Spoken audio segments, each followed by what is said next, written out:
Imagine discovering that the most terrifying monster in the history of the American West wasn't a lone madman or a mythical beast, but an entire family. A clan that turned an abandoned silver mine in the Colorado Rockies into a human slaughterhouse, where the bones of prospectors were stacked like cordwood, and human sinew was braided into rope. We're talking about Silas Skinner, the patriarch of a dynasty of cannibals that for 25 years turned the promise of the frontier into a living nightmare. Between 1879 and 1904, at the height of the Colorado silver boom, official records are incomplete, but local ledgers and newspapers suggest over 1,000 men vanished without a trace in the jagged peaks of the San Juan Mountains. They were swallowed by the wilderness, victims of what was dismissed as mountain fever, accidents, or Native American raids. But the truth was far more calculated and far more hungry. They didn't just kill to survive. They perfected the art of the hunt, transforming the rugged canyons into their personal larder. But this isn't just a horror story. It's an investigation that unearths a secret so dark it was deliberately erased from the history books. We'll expose how a society, drunk on greed and silver, can create its own monsters. Or perhaps, as we'll discover, how the most powerful men of the era could invent a monster to serve their own insatiable hunger for wealth and control. This is one of the most disturbing legends I've ever researched. The details are so macabre, they were censored from official records. Before we descend into this forgotten chapter of American history, tell me in the comments where you're watching from. And if this is your first time here, subscribe, because today we are digging up a secret that the railroad barons and silver kings tried to bury forever. The story begins not with a monster, but with a man. Silas Skinner was a ghost of a forgotten dream. He'd been a 59er, one of the original wave of prospectors who flooded Colorado chasing the Pikes Peak gold rush, only to have his hopes crushed into dust like the worthless rock he spent years sifting through. When the silver boom erupted in the late 1870s, he was older, harder, and carried the bitterness of a man who had been promised a fortune and given only calloused hands and a hollowed-out spirit. He returned to the mountains, this time to the treacherous San Juan Range, a place where new boomtowns like Leadville and Creed were exploding with a feverish energy.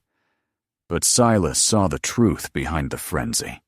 He saw the independent prospectors, men like him, panning in icy streams for color, only to be pushed aside by the massive, industrialized, hard rock mining operations backed by Eastern capital and the unstoppable power of the railroads.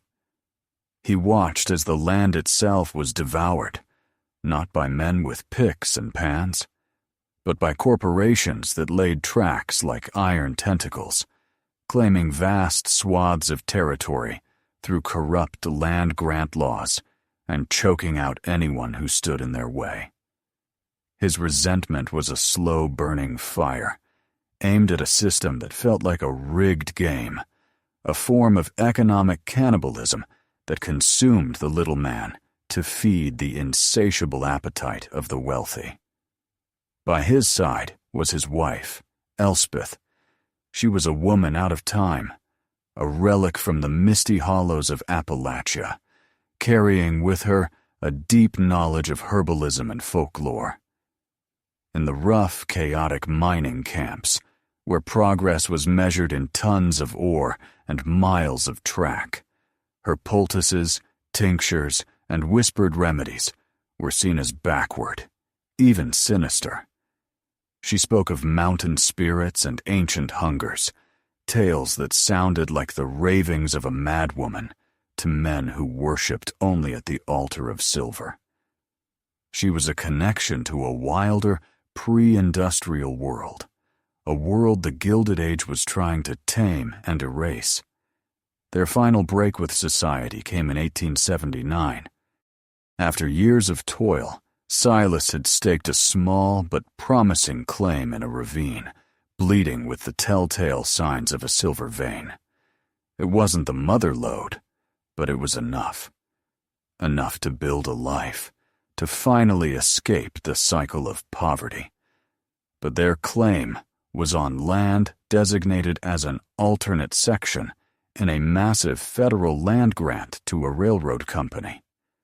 A team of company lawyers arrived with papers and armed guards, invoking a clause in the Timber Culture Act, and the Skinners were evicted, their life's work stolen in the blink of an eye. That act of casual, legalistic cruelty was the final straw. It severed their last thread to a civilization they now saw as a predator in a fine suit. On a moonless night, they packed what little they owned onto a pair of mules and fled, not towards another town, but away from all of them. They journeyed deep into the most inhospitable corner of the San Juans, the Red Mountain Mining District. This was a brutal, beautiful landscape of mountains, stained blood red by oxidized iron, a place littered with the ghosts of failed ambitions, abandoned mines, and the skeletal remains of boomtowns like Ironton and Guston that had flared into life and died just as quickly. It was here, in this graveyard of dreams, that they found their new home. They stumbled upon it as a blizzard began to rage. A weathered timber head frame, silhouetted against a bruised sky, rusted ore carts half buried in the snow, and a dark, gaping mine shaft that seemed to breathe a foul, cold air. Above the entrance, painted in crude, fading letters, was the name Golgotha Mine, a name left by its previous, pious owners, a bitter, ironic christening for the place that would become the Skinner family's tomb and their kingdom. The first winter in the Golgotha Mine was a descent into a hell colder than any circle Dante could have imagined. It was a slow-motion replay of the Donner Party's ordeal, a story that had become a cautionary tale whispered around campfires across the West. First, they ate the mules, the tough, stringy meat lasting them weeks. When that was gone, they turned to the leather of their harnesses and boots, boiling it for hours into a nauseating, gelatinous paste. They gnawed on pine bark until their gums bled. The cold was a physical entity, a predator that seeped through the cracks in the mine's timber supports, and hunger became a constant, agonizing scream in their bellies. The first victim wasn't murdered. He was a gift from the storm, a lone prospector, lost in the whiteout, who had collapsed and frozen to death just a few hundred yards from the mine's entrance. Silas found him buried in a drift, his face a mask of blue ice. He dragged the body back to the mine, intending only to scavenge the man's supplies. But as the corpse thawed by their meager fire, Elspeth looked at her starving children, their faces gaunt, their eyes hollow, and she remembered the old tales from the deep woods of her youth. Stories of the Wendigo, a spirit of insatiable hunger that could possess a man during the cruelest winters, a creature born from the taboo of eating human flesh to survive. For Elspeth, this wasn't just a physical crisis. It was the arrival of a familiar monster from her folklore. The suggestion, when she made it, was not a shriek of madness, but a dead, pragmatic whisper. It was an act of desperate survival, not malice.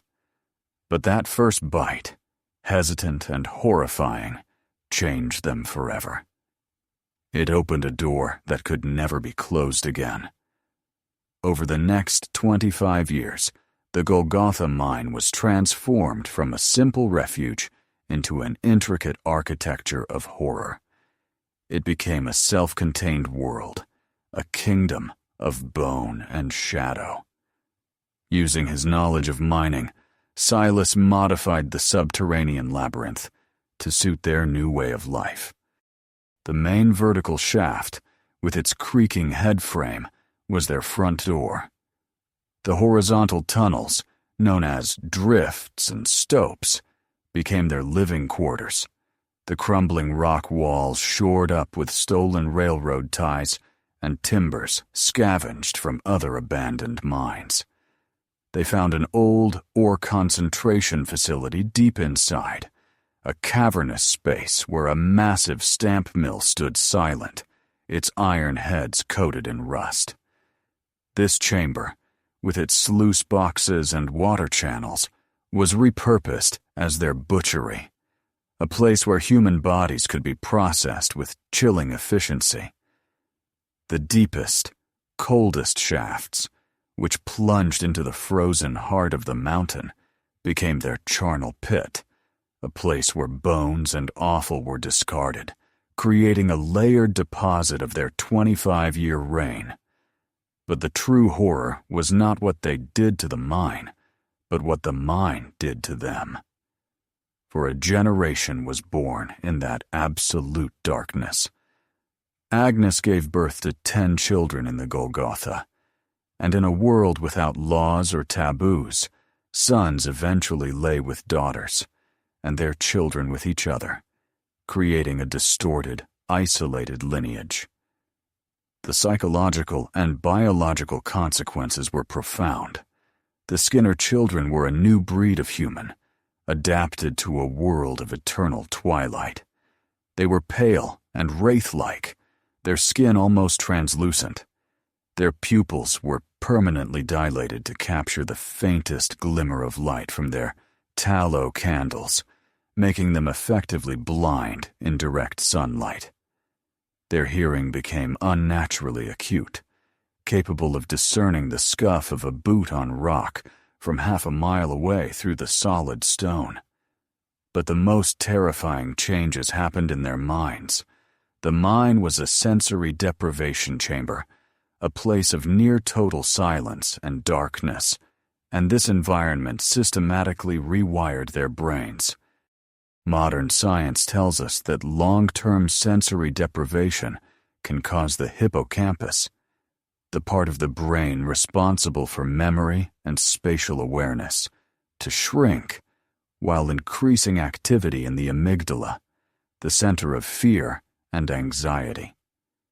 It also leads to a phenomenon called faulty source monitoring, where the brain begins to misidentify its own thoughts as external sounds and visions. For the Skinner children, the faint drip of water wasn't just a sound, it was the mine whispering. The shifting groans of the earth weren't just geology, they were the stirring of a hungry god. Their paranoia wasn't a personality trait, it was a neurological symptom of their existence. What began as a desperate act of survival for Silas and Elspeth evolved into a full-blown culture for their descendants. The Wendigo was no longer just a story. It was their god, the spirit of the mine that demanded sacrifice. They developed a complex set of rituals around the hunt and the feast. Young children underwent a blood baptism, where they were forced to make their first kill to prove they were strong enough to belong to the clan. The choicest organs of their victims, the heart and liver, were offered up on a crude stone altar in the deepest part of the mine, a tribute to the insatiable hunger that they believed flowed through their veins. Their hunting techniques grew more sophisticated. They moved beyond simple ambush, using their intimate knowledge of the district's hundreds of interconnected mines. They would drive their prey into the labyrinthine tunnels, hunting them through the darkness like a pack of wolves. They stole blasting cable from active work sites to string tripwires across remote trails and modified old ore carts into silent, rolling battering rams to knock riders from their horses. For 25 years, they were the perfect predators, ghosts in the machine of the silver boom, their existence an impossible, terrifying secret hidden beneath the feet of thousands of prospectors who dreamed of the riches in the earth, never knowing the true horror that dwelled within it.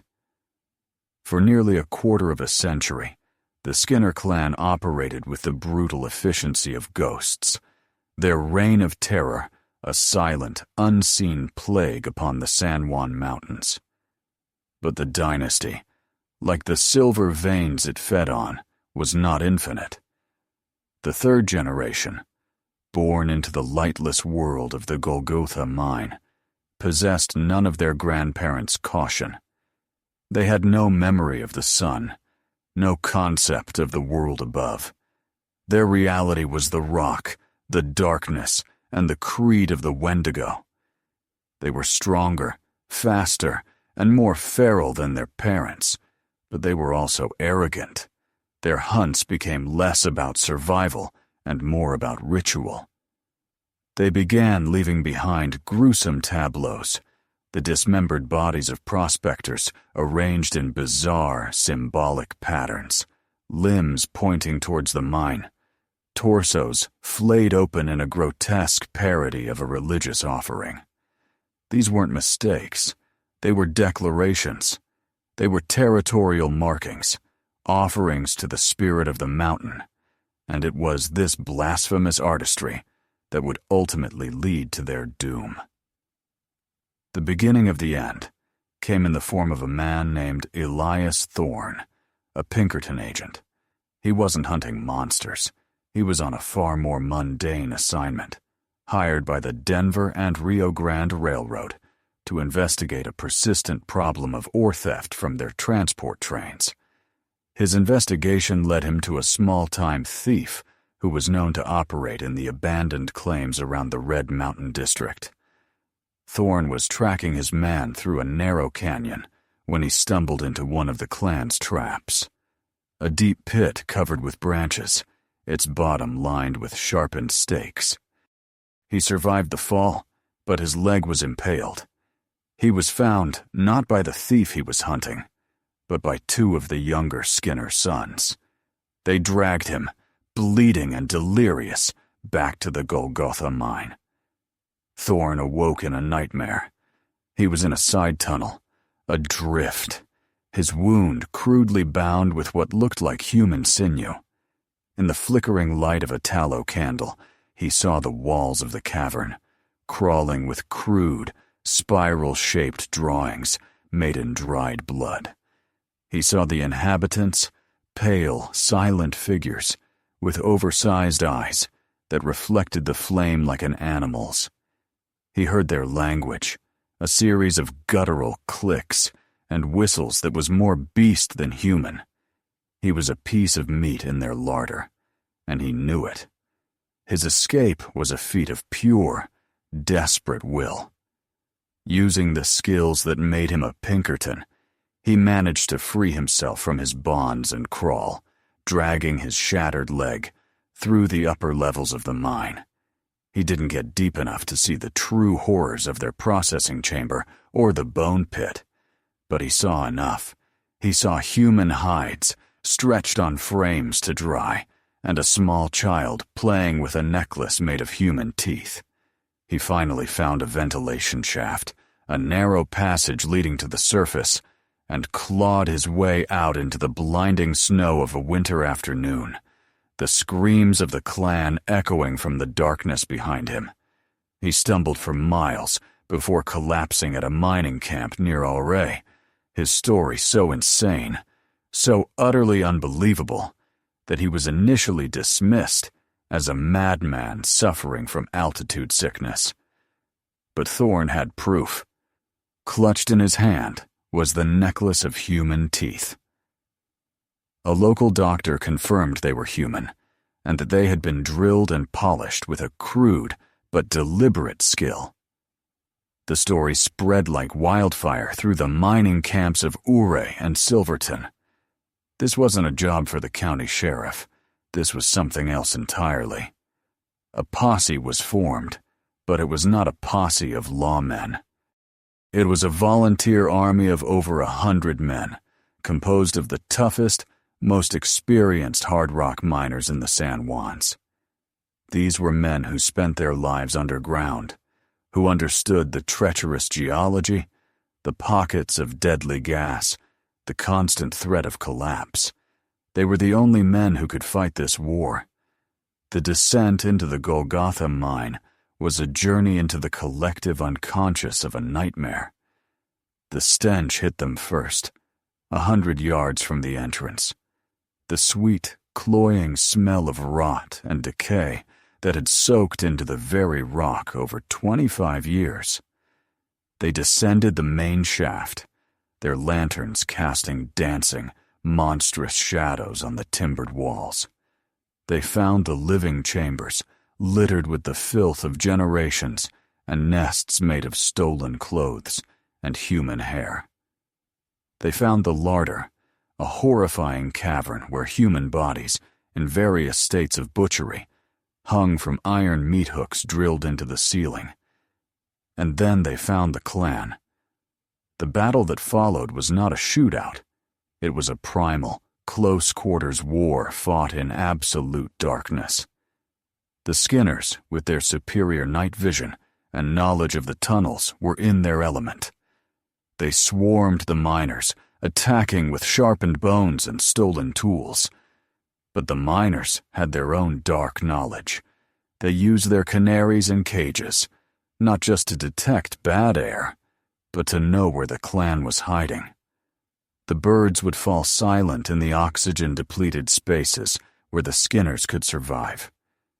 They used blasting caps not to collapse tunnels, but as primitive flash-bang grenades, the sudden, blinding light searing the sensitive eyes of the clan members, leaving them screaming and disoriented.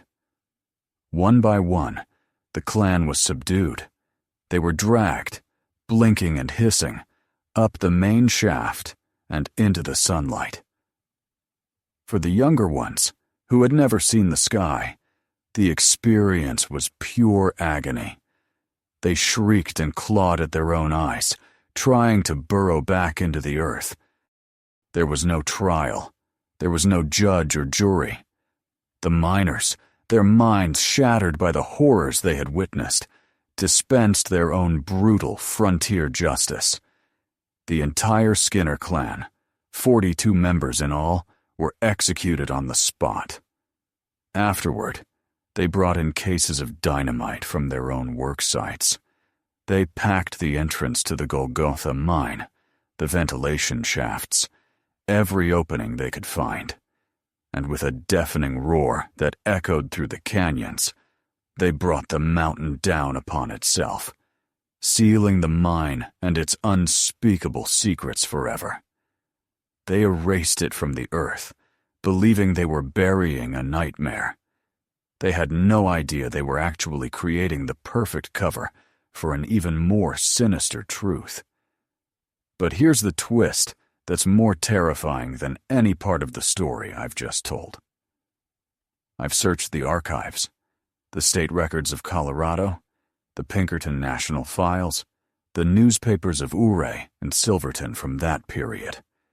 There is not a single official document, not one contemporary account, that proves the existence of Silas Skinner or his family. No record of a Pinkerton agent named Elias Thorne. No mention of a 100-man posse or a dynamited mine in the Red Mountain District. The entire story, as I've told it, appears to be a ghost. So where did it come from? The first written version of this legend didn't appear in a historical record or a legal deposition. It appeared in the 1890s in a sensationalist, cheap publication known as a dime novel. These were the pulp fiction of their day, lurid tales of cowboys, outlaws, and wild frontier adventures printed on cheap, wood pulp paper and sold for 10 cents at newsstands and dry goods stores. They were the 19th century equivalent of a modern tabloid or a viral horror story, emphasizing shock and sensationalism over facts, and they were wildly popular, especially among the working class, the very men who were pouring into the Rockies to seek their fortune. The story of the Skinner clan was the perfect dime novel plot. A horrifying monster, a brave hero, and a thrilling, violent climax. It was the Sawney Bean legend, repackaged for an American audience. But this raises a more disturbing question. Why was it written?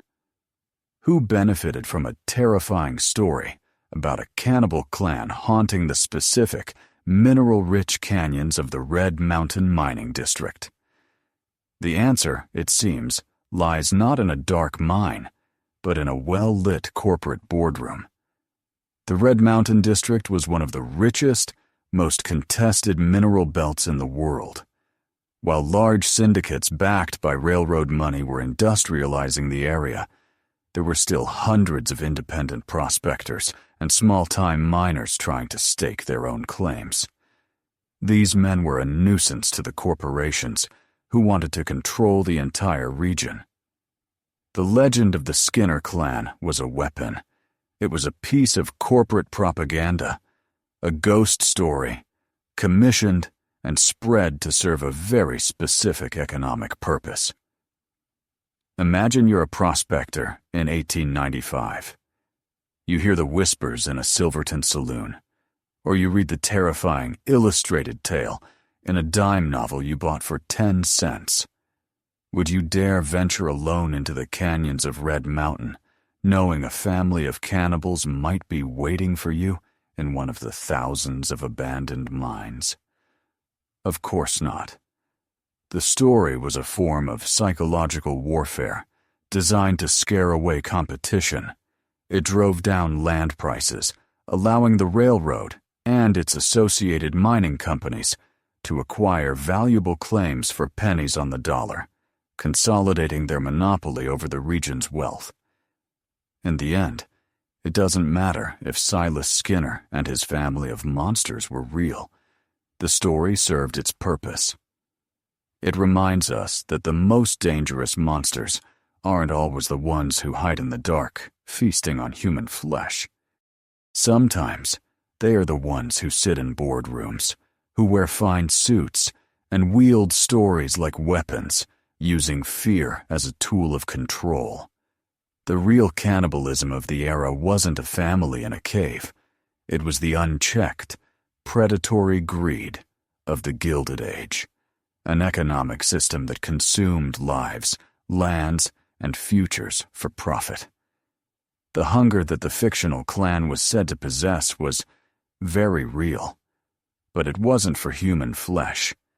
It was the insatiable human hunger for power, for control, for domination. And that hunger was never buried in any mine. It lives among us, whispering in our ears through the media we consume, convincing us that we are the heroes and that others, the ones who stand in the way of our ambitions, are the monsters. Perhaps the real lesson of the Skinner clan is about how easily we can be convinced that our neighbors are monsters, about how a well-told story can be more powerful than any army, shaping our reality and justifying injustices long after its creators are gone. Because while physical monsters can be killed and buried, the ideas we create about who our enemies are, those ideas live forever. They spread like viruses, creating new monsters for every generation, always with different faces, but always serving the same purpose, keeping some in power while others remain subjugated. If this investigation left you questioning the stories we accept as truth, you'll love our other content here.